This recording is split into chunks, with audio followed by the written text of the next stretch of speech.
Alright, welcome class. We're going to start our first lesson on computers and computer systems.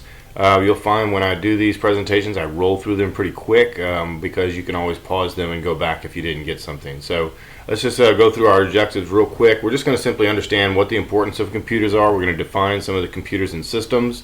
We're going to take a look at some of the different types of computers, how to use the different computer systems, and then talk about some of the different components and system components within the computers. We're not going to do this all in this lesson. We're actually going to break this lesson up into two lessons. So we're going to describe the role of the central processing unit, what the CPU is, what it does, how it works, what are the different parts of it.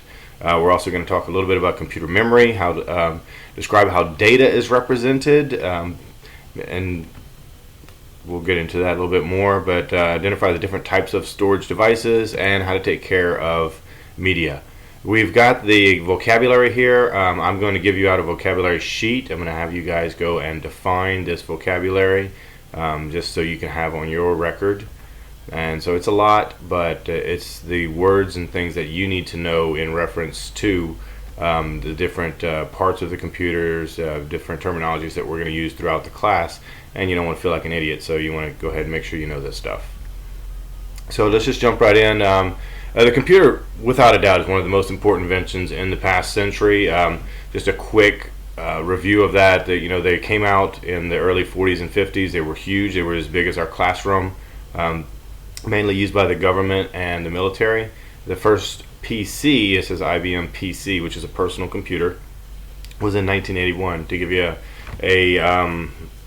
an idea, I graduated in 1989, so computers were just kind of hitting the scene. But I did work on my first computer probably in maybe 1985. So defining computers and computer systems. The thing you need to know about a computer, it's an electronic device that performs a series of steps, and these steps are called the information processing cycle. I hope you can see my mouse right here, but what you'll see is that the first step is inputting data, the second being processing data, the third is where you store the data, and then from there you output the data. And we're going to do a little exercise in class, but you'll notice it also says here that it has tool 1, tool 2. And what that means is that there's different tools that allow you to input data, such as possibly in this sense here, there's this webcam I'm inputting data into the webcam. I could be using my keyboard, I could be using my mouse. Those are all input devices.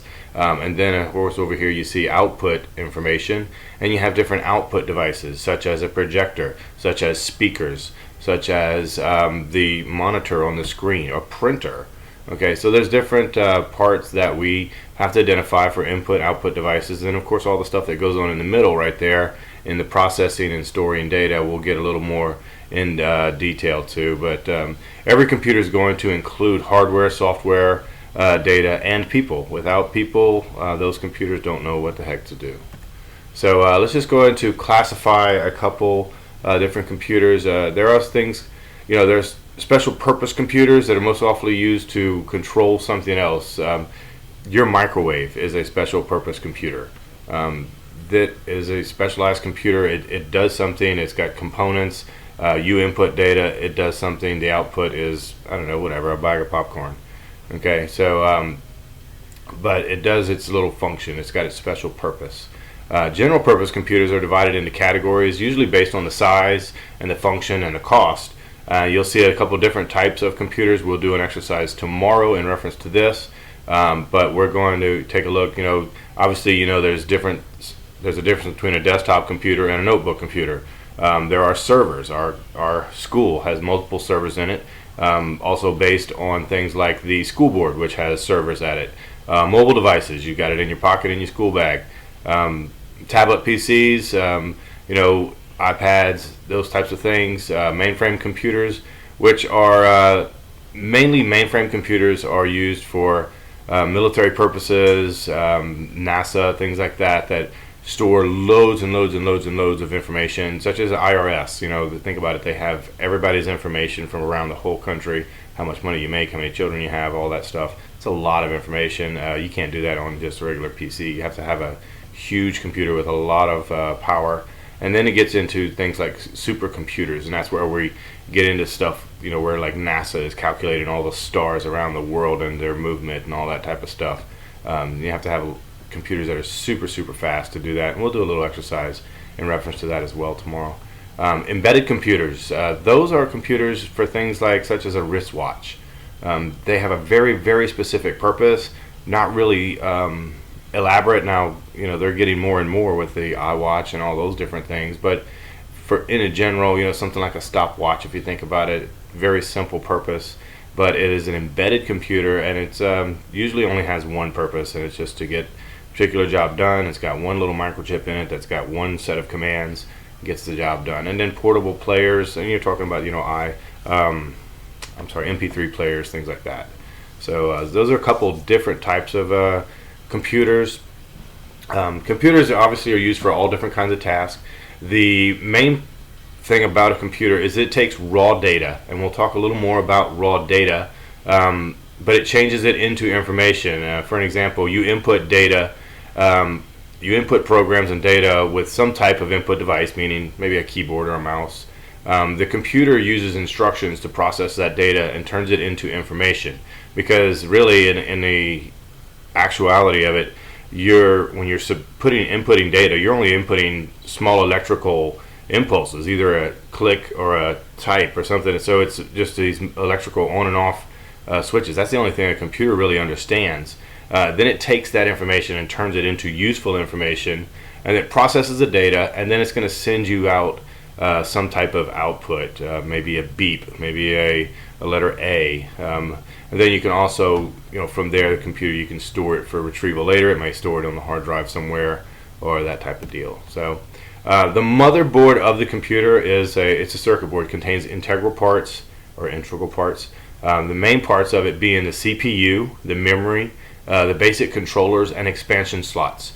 You'll see expansion slots right here. Hopefully you can see my mouse.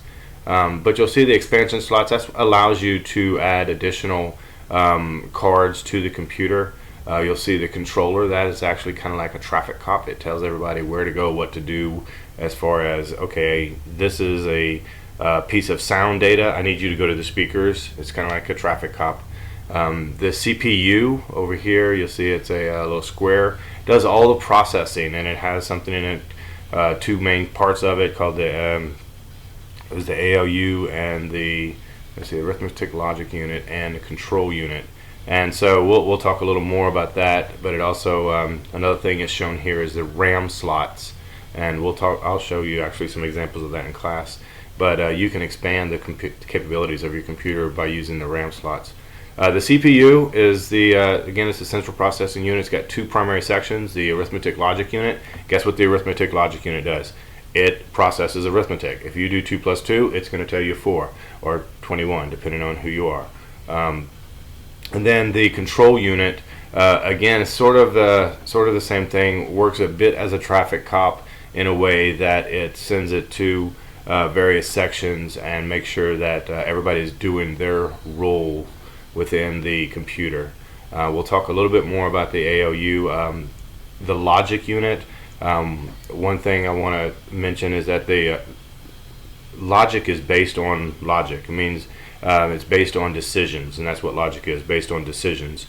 So the computer has to have logic programmed into it, and they have things that they make decisions based off of. So a couple of the logical determining factors that we talk about is that the word and, the word or, and I believe the word not. And the computer can make most of its decisions based on those three logical decisions. And we'll use a little bit more, and we'll talk a little bit more about that in class, but I just wanted to throw that at you. So it has logical operations, arithmetic logic unit. The control unit, it coordinates all the processor's activities. It communicates with the computer through the programming languages. And the computer uses a machine language called binary, which is a series of ones and zeros.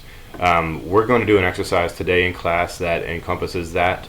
But binary is simply on and off, meaning that a computer only understands electricity. That's it. So it's either receiving electricity or it's not receiving electricity.